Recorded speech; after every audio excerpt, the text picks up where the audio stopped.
Quimera Audiolivros apresenta O que é o Espiritismo?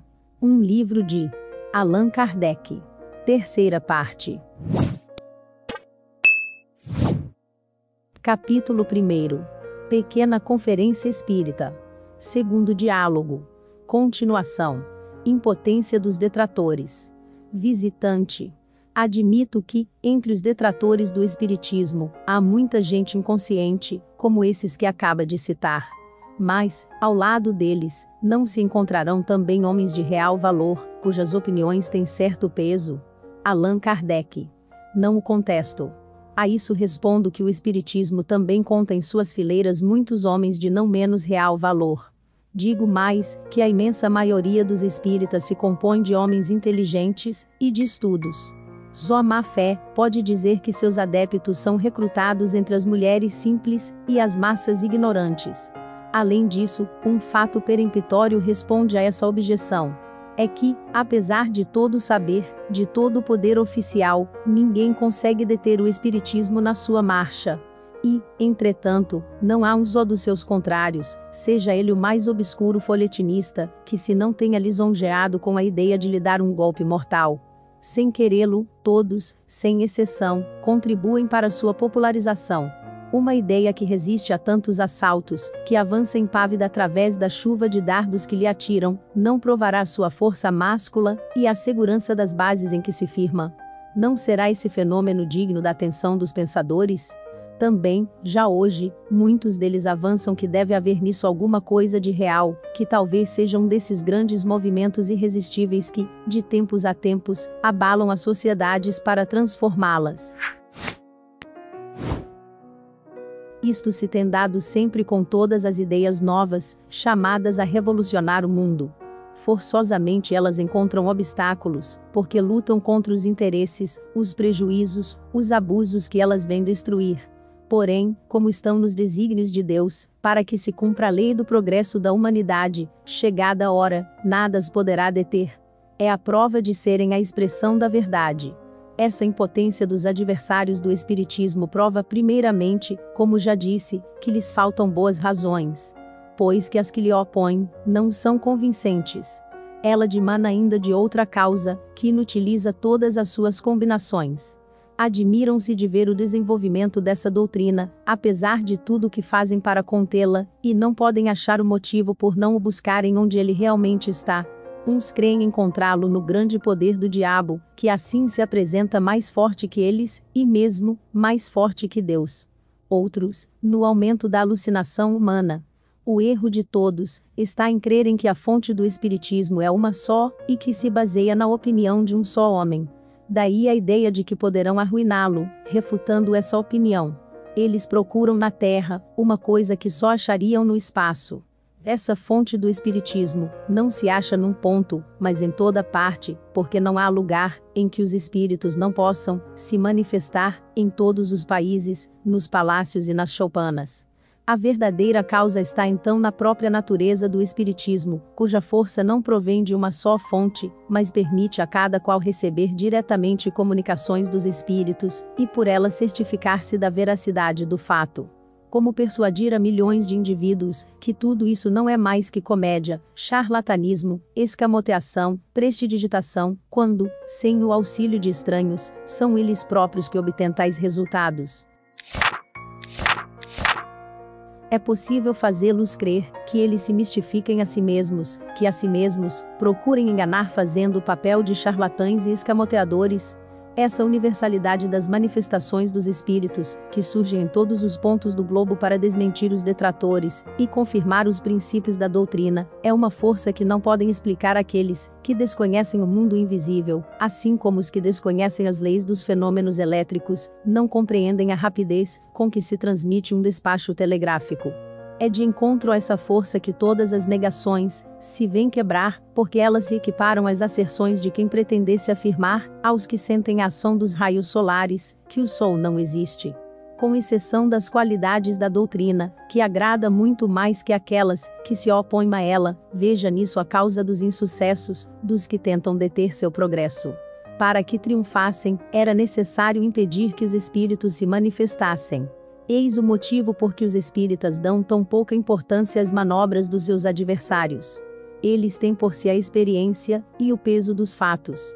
O maravilhoso e o sobrenatural. Visitante. Evidentemente que o espiritismo tende a fazer reviver as crenças fundadas no maravilhoso e no sobrenatural.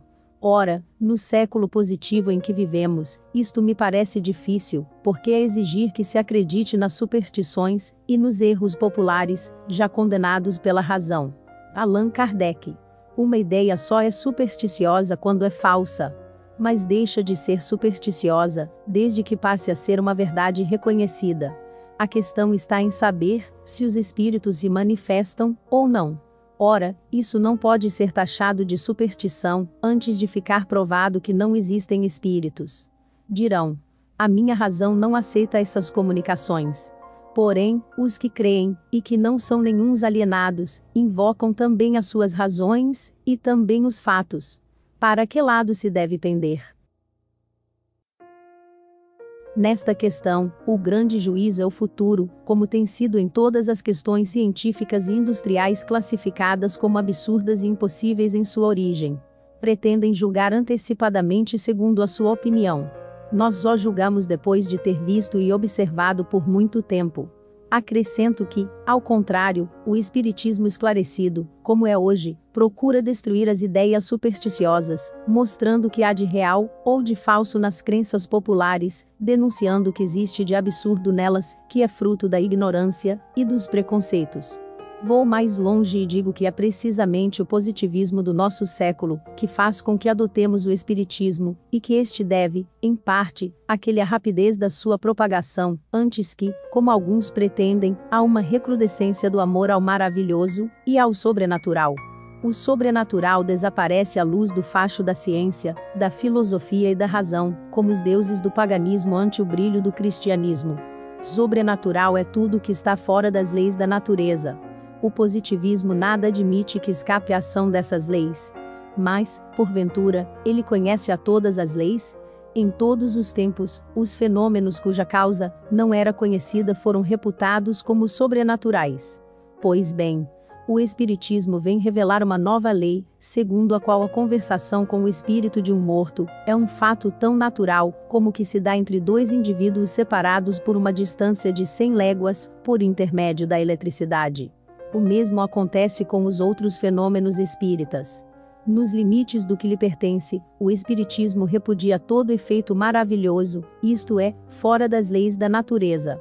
Ele não faz milagres nem prodígios, antes explica certos efeitos, em virtude de uma dessas leis, demonstrando assim a sua possibilidade. Ele igualmente amplia o domínio da ciência, e é nisto que ele próprio se torna uma ciência.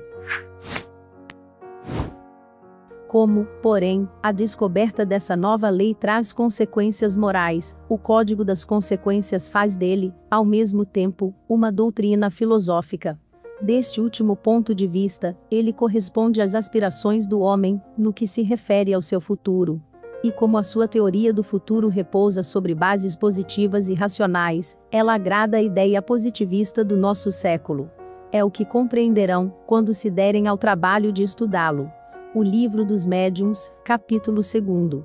Revista Espírita, dezembro de 1861 e janeiro de 1862. Oposição da ciência. Visitante. Vocês espíritas se apoiam em fatos, como disse. Mas opõem-se a vocês a opinião dos sábios que os contestam, ou os explicam de modo diferente. Por que eles não fixaram sua atenção sobre o fenômeno das mesas girantes? Se tivessem notado nisso alguma coisa de sério, parece-me que não desprezariam fatos tão extraordinários, e nem os repeliriam com desprezo. No entanto, são todos eles contra vocês. Os sábios não serão o farol das nações, e não têm o dever de esclarecê-las? A que atribuir que eles tenham deixado de fazer isso, quando se apresentava a eles tão bela ocasião de revelar ao mundo a existência de uma nova força? Allan Kardec traçou o dever dos sábios de modo admirável. Porém, é pena que eles o tenham esquecido em mais de uma circunstância. Mas, antes de responder à tua judiciosa observação, cumpre-me corrigir um grave erro, que cometeu dizendo que todos os sábios são contra nós. Como disse há pouco, é exatamente na classe ilustrada que o espiritismo faz maior número de seguidores, e isto em todos os países. Ele já conta entre seus adeptos grande número de médicos de todas as nações, e ninguém nega que os médicos sejam homens de ciência. Os magistrados, os professores, os artistas, os homens de letras, os oficiais, os altos funcionários, os grandes dignitários, os eclesiásticos, etc., que se agrupam ao redor da sua bandeira, não são pessoas em quem se não deva reconhecer certa dose de ilustração. Admite-se erroneamente que os sábios só se encontram na ciência oficial e nos corpos constituídos. Pelo fato de o espiritismo ainda não ter adquirido direito de cidade na ciência oficial, merecerá ser condenado? Se nunca a ciência tivesse se enganado, sua opinião nesse sentido teria grande peso na balança. Infelizmente, a experiência prova o contrário. Ela não repeliu como quimeras tantas descobertas que, mais tarde, se tornaram título de glória para os seus autores. Não foi devido a um parecer do nosso primeiro corpo sábio, que a França se absteve da iniciativa do vapor. Quando Fulton veio ao campo de Bolonha apresentar o seu plano a Napoleão I, que confiou o exame imediato ao Instituto, este não decidiu que aquilo era uma utopia, com o que se não devia ocupar. Devemos daí concluir que os membros do Instituto são ignorantes, e que sejam justificados os títulos triviais que, à força de mau gosto, certas pessoas se divertem em lhes rotular? Certo que não. Não há pessoa sensata que não faça justiça ao seu saber eminente, sem, contudo, deixar de reconhecer que eles não são infalíveis, e, portanto, que as suas sentenças não estão isentas de apelação, sobretudo no que se refere a ideias novas. Visitante. Admito perfeitamente que eles não sejam infalíveis. Mas não é menos verdade que, em virtude do seu saber, sua opinião vale alguma coisa, e que, se ela estivesse do lado de vocês, daria grande peso à teoria espírita. Allan Kardec. Concorde também que ninguém pode ser bom juiz naquilo que está fora da sua competência. Se quiser edificar uma casa, confiaria esse trabalho a um músico? Se estiver enfermo, aceitaria ser sangrado por um arquiteto? Quando está enrolado com um processo, vai consultar um dançarino. Finalmente, quando se trata de uma questão de teologia, alguém irá pedir a solução a um químico ou a um astrônomo. Não. Cada um tem a sua especialidade. As ciências comuns repousam sobre as propriedades da matéria, que se pode manipular à vontade. Os fenômenos que ela produz têm por agentes forças materiais.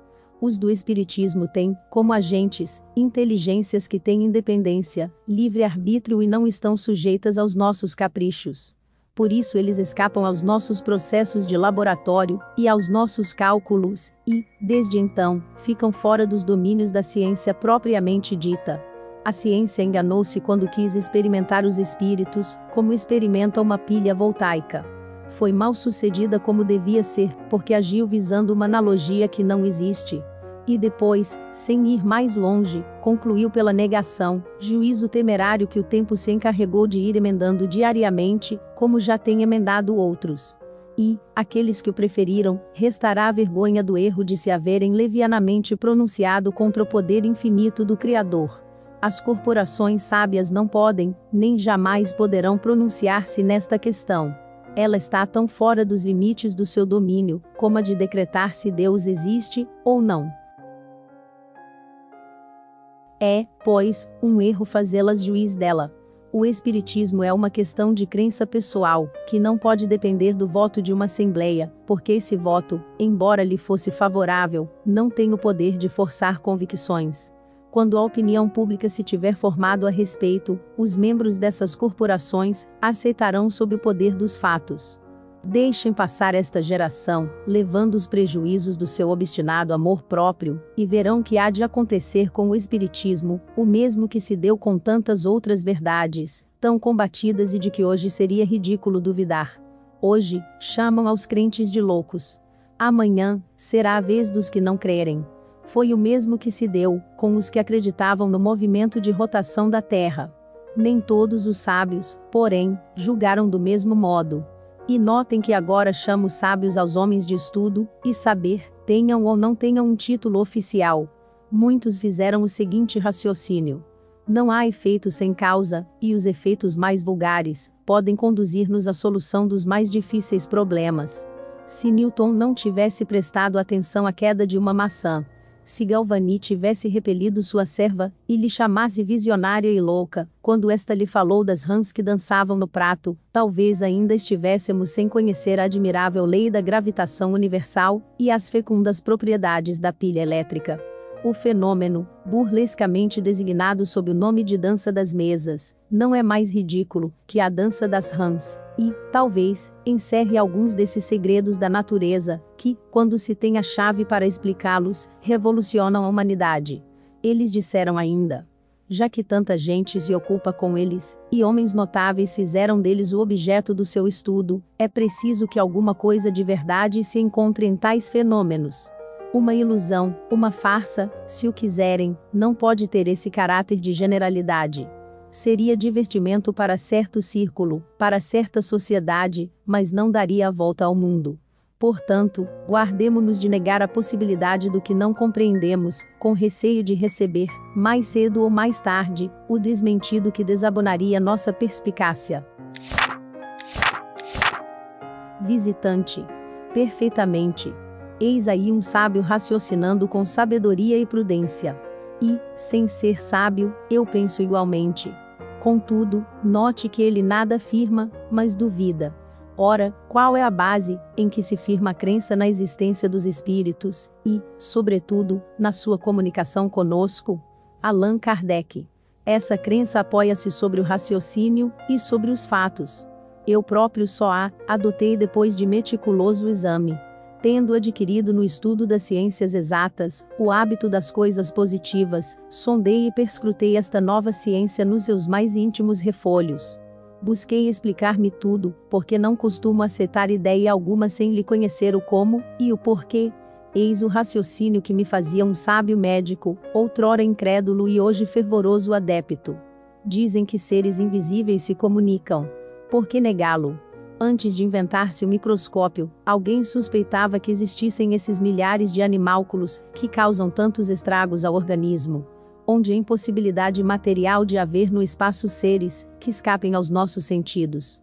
Teremos, acaso, a ridícula pretensão de saber tudo, e de dizer que Deus nada mais nos pode revelar?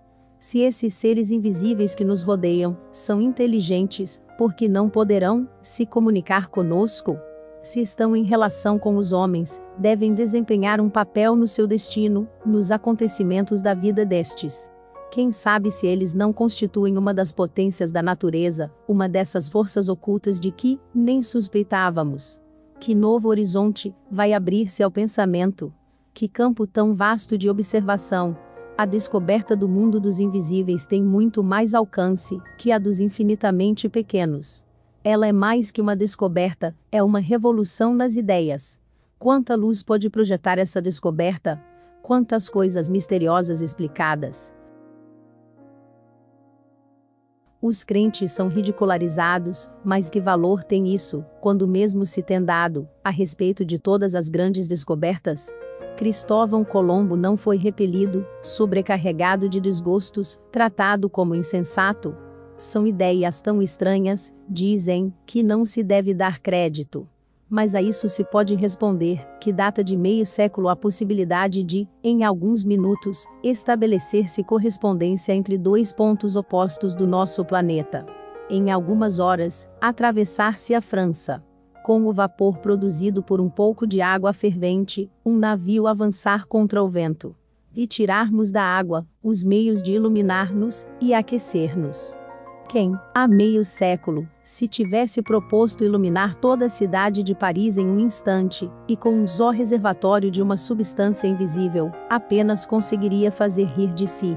Será isso, porventura, coisa mais prodigiosa que o espaço ser povoado pelos seres pensantes que, depois de haverem vivido na Terra, nela deixaram seu invólucro material? Não se achará neste fato a explicação de tantas crenças, que existem desde os mais remotos tempos. São coisas que bem merecem estudo aprofundado. Eis as reflexões de um sábio, mas de um sábio sem pretensão. elas são igualmente feitas por muitos outros homens esclarecidos. Estes viram, não superficialmente e de ânimo prevenido. Estudaram seriamente, sem partido fixo, e tiveram a modéstia de não dizer: não compreendemos, isto não pode ser a verdade. Sua convicção formou-se pela observação e pelo raciocínio. Se essas ideias fossem uma quimera, acreditais que todos esses homens sisudos as tivessem adotado? Que, por tanto tempo, pudessem ser vítimas de uma ilusão? Não há, pois, impossibilidade material de existirem seres invisíveis para nós, povoando o espaço, e esta só consideração devia bastar para exigir mais circunspeção. Quem, há bem pouco, poderia pensar que uma só gota de água límpida contivesse milhares de seres, cuja pequenez extrema nos confunde a imaginação? Ora, eu digo que há mais dificuldade em conceber a nossa razão seres de tal tenuidade, providos de todos os nossos órgãos, e funcionando como nós, do que admitir aqueles, a quem damos o nome de espíritos. Visitante. Sem dúvida, mas por ser uma coisa possível, não devemos concluir que exista. Allan Kardec. É exato. Mas não podem deixar de convir que, desde que uma coisa não é impossível, ela já avançou, porque a razão não a rejeita. Resta então averiguá-la pela observação dos fatos. Ora, essa observação não é nova. Tanto a história sagrada quanto a profana provam a antiguidade e a universalidade dessa crença, que se perpetuou através de todas as dificuldades, porque tem passado o mundo, e se mostra, entre os povos mais selvagens, no estado de ideias inatas e intuitivas, e tão gravadas no pensamento, como a do ente supremo, e a da existência futura. O Espiritismo então não é uma criação moderna. Tudo prova que os antigos o conheciam tão bem, ou talvez melhor que nós. Ele apenas não era ensinado, senão com precauções misteriosas, que o tornavam inacessível ao homem comum, abandonado de propósito no lamaçal da superstição. Quanto aos fatos, eles são de duas naturezas. Uns espontâneos e outros provocados. Entre os primeiros, estão as visões e as aparições, tão frequentes. Os ruídos, barulhos e movimentações de objetos, sem causa material, e grande número de efeitos insólitos que olhávamos como sobrenaturais, e hoje nos parecem simples, porque não admitimos o sobrenatural, visto como tudo se submete às leis imutáveis da natureza. Os fatos provocados são os obtidos por intermédio de médiuns. Alguns assuntos abordados. O que é Espiritismo? Allan Kardec. Doutrina Espírita. Doutrina Espírita para iniciantes. Estudo Espírita. Espiritismo para principiantes. Comunicações dos Espíritos. Audiolivro Espírita. Livre-arbítrio. Allan Kardec Espiritismo. Manifestações dos Espíritos. Seres invisíveis. Existência dos Espíritos. Audiolivro Espírita. Espiritismo Allan Kardec. Médium Espírita. Médiuns e Espiritismo.